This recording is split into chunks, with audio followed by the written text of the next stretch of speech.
I'm usually pretty uneducated about cars. However, after a family member recently bought an electric car, I was able to learn more about them, and I found that big data is starting to play a big role in how the automobile industry has or is evolving. Just as big data has found its way into many different aspects of life, it has now entered the world of transportation. Big data is a part of the process of manufacturing at almost every step. Starting with the conceptual design, real-world data is collected from the drivers to know what little things to alter in the next model. Data about how people react to the design of cars also influences what is created at the drawing board. Ford has been one of the car companies that has employed big data to make improvements in their system.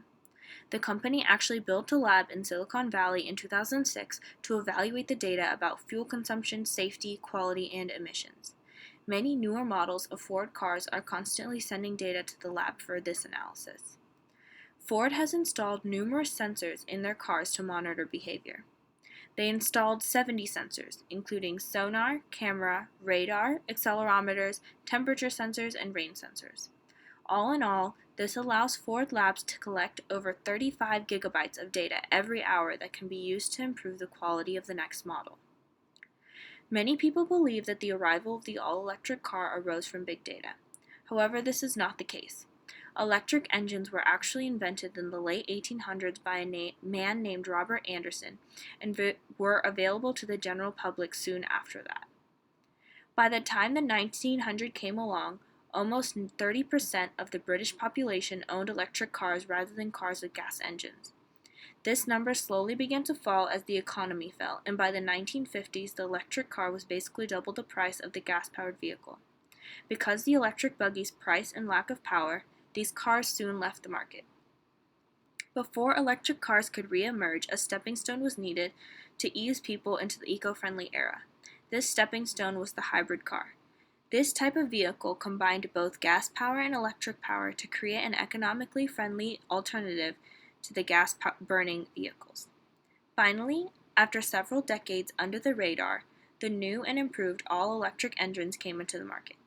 The Toyota Prius was one of the first electric cars to gain momentum in the market, but closely followed were others. The idea of a completely emission-free car had become appealing to the growing environmentally friendly crowd. However, the one thing people are concerned about with electric cars is the range. The car with the highest range is the Tesla Model S with 265 miles per charge. The problem is that this car costs a minimum of $70,000. The more average price cars only have 60 to 70 miles per charge. This concerns many people, especially because charging stations are not everywhere yet. This brings us back to the idea of big data. When people plug in their electric cars into charging stations publicly, data is constantly being transferred to large software databases. The software looks at traffic data, where you'll be driving in the highway or in the city, weather, road grade, and other variables. The data is then used to estimate the remaining range for the vehicle. The use of big data has allowed for a 95% more accurate estimation of the range. The other information that is collected is used to see where the cars are being driven. They are also displayed in the dashboard to the driver by the car. Some of these electric cars have other displays that show weather, traffic, engine quality, and even news websites.